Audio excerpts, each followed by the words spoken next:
propriedade do governo e empresa nacional de transporte da França. Esta conclusão foi posta em dúvida. Na revista francesa de notícias Le Point, vários repórteres começaram investigações próprias, mas ninguém no aeroporto foi autorizado a falar com eles. Até os nomes das testemunhas oculares eram mantidos em segredo.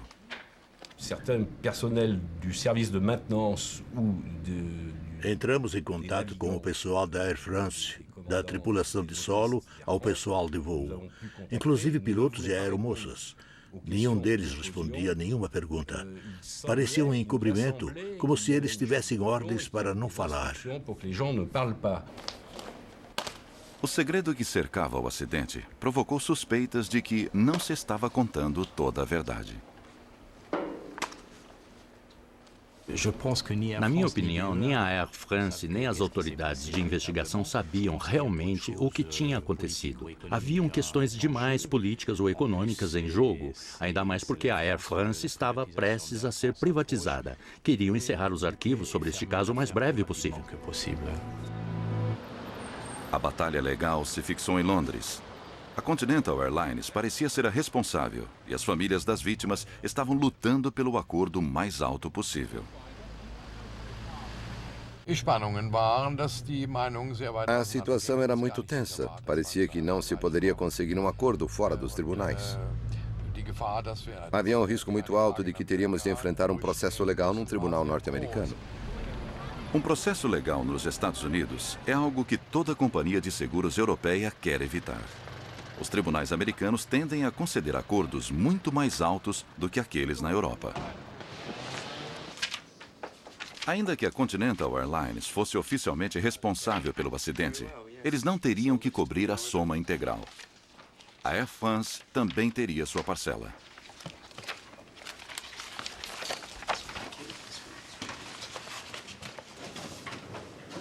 Os advogados trabalhavam dia e noite. Um acordo foi obtido após alguns meses.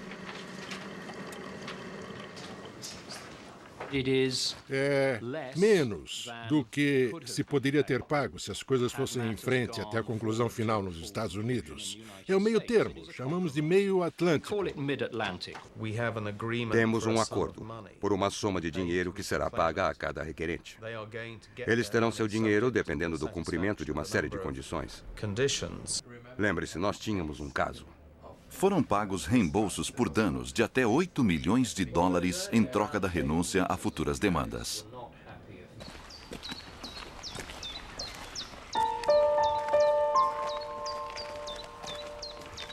Todas as famílias das vítimas aceitaram o acordo, antes mesmo de o relatório final do inquérito estar concluído. Jörg Maier perdeu os pais no acidente. Como todos os outros, ele abriu mão do direito a qualquer outra investigação. Ele gostaria de saber mais, mas agora é muito tarde.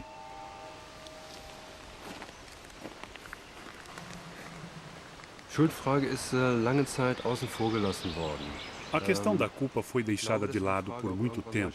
Acho que essa questão um dia será levantada. Se todas as medidas de segurança que poderiam talvez ter evitado o acidente tivessem sido usadas, o desastre não teria acontecido. Isso me incomoda, me deixa zangado. No fim, a questão da culpa tem de ser considerada.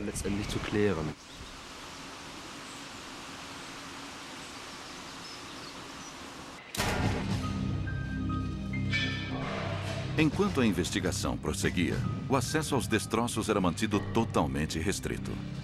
Os dados de voo da caixa preta e dos gravadores de voz da cabine de comando foram encontrados. Fomos dar uma volta no local do acidente e achei os 2 gravadores de voo no terreno junto ao hotel.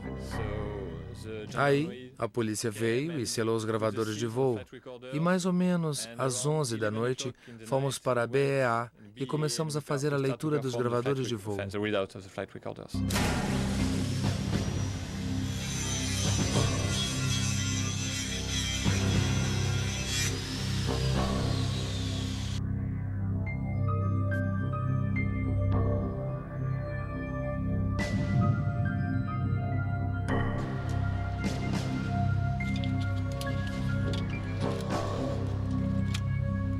A A recuperação da caixa preta e das gravações de voz da cabine de comando fez surgir esperanças de que a causa do acidente fosse revelada.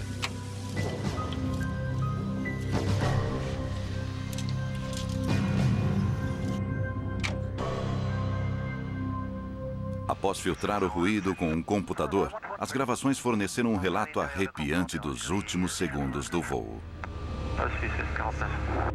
Torre, Air France 4590, pista 26 direita, vento 090, 8 nós. Liberado para decolar. Cabine, todos prontos? Cabine, sim. Temos reaquecimento 4. Cabine, sem nós, V1, cuidado. Torre, Concorde 4590, há chamas em sua traseira. Cabine, positivo, falha do motor 2.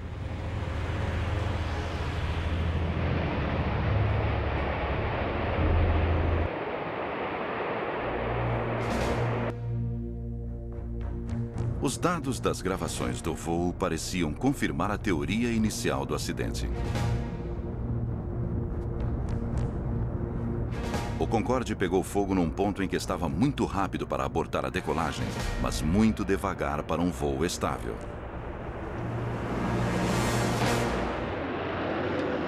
Um ano e meio após o acidente, o relatório final da investigação foi publicado. A esta altura, todas as famílias tinham sido pagas conforme o acordo e o caso estava encerrado. O relatório concluía que uma simples barra de metal derrubou esta maravilha tecnológica. O metal desprendeu-se do motor de um avião da Continental Airlines durante sua decolagem.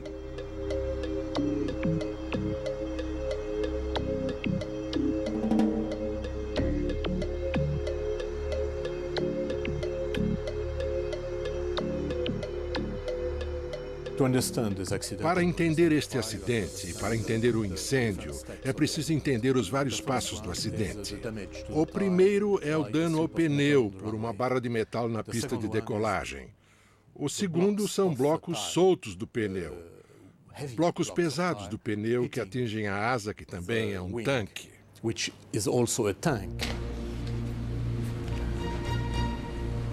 O relatório oficial tinha quase 400 páginas e oferecia uma extensa coletânea de dados. No entanto, um número de graves erros técnicos revelados no relatório foi inteiramente ignorado na conclusão final.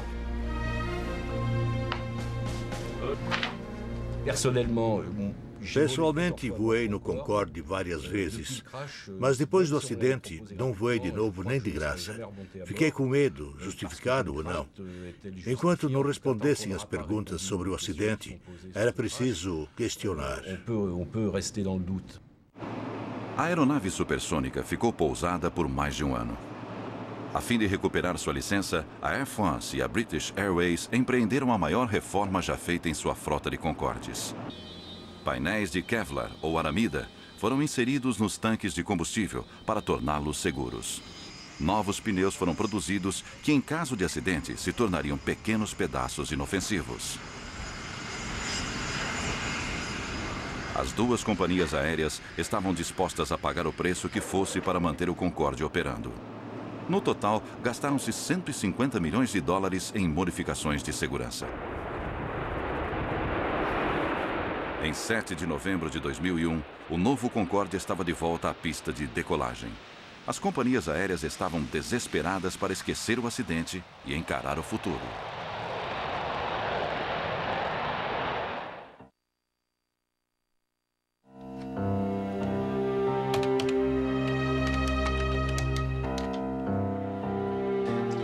Alô, eu preciso de um número em Paris, por favor.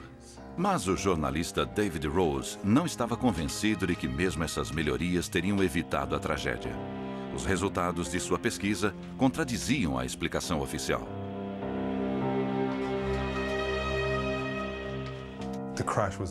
O acidente era evitável. Mesmo que o avião fosse atingido por um pedaço de metal na pista de decolagem, o pneu tivesse estourado, o fogo começasse e os motores começassem a falhar, se outros erros não fossem cometidos, esse avião poderia com total probabilidade ter pousado em segurança. As conclusões de Rose concentravam a culpa na Air France. Ele questionava seu papel na investigação.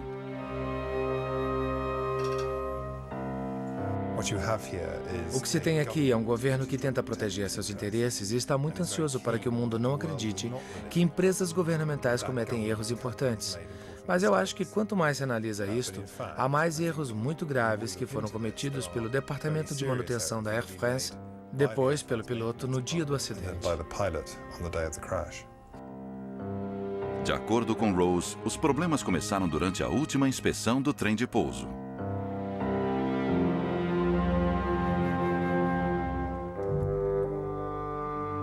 É um item absurdo de negligência, eles simplesmente deixaram de fora este componente vital. Faltava uma peça crucial do trem de pouso do avião condenado, o chamado espaçador. A função dele é manter as rodas no alinhamento certo. Quando falta o espaçador, as rodas podem deslizar, levando o avião a se desviar da linha central da pista.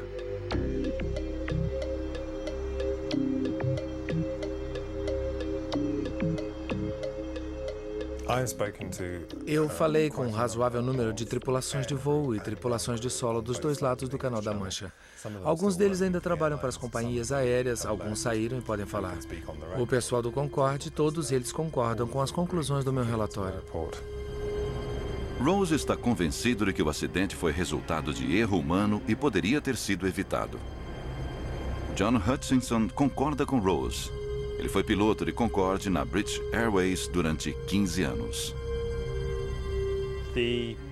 O fato do espaçador estar faltando no trem de pouso esquerdo, na verdade, foi identificado por um dos engenheiros de solo da equipe da British Airways, que se apresentara para ajudar no local do acidente. E ele chamou a atenção das autoridades francesas para esse espaçador que faltava.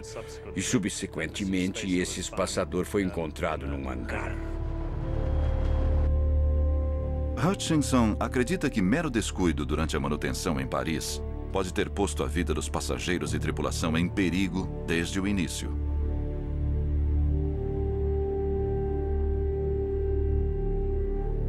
Uma fotografia tirada imediatamente após o acidente revela que o malfadado Concorde não corria pela pista em linha reta.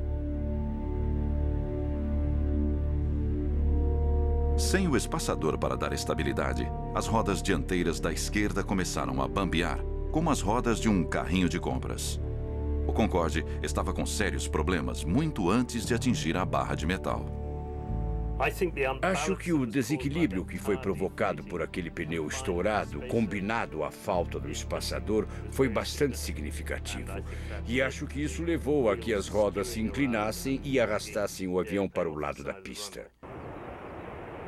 Devido a seu formato, o Concorde exigia maior velocidade para a decolagem do que um 747.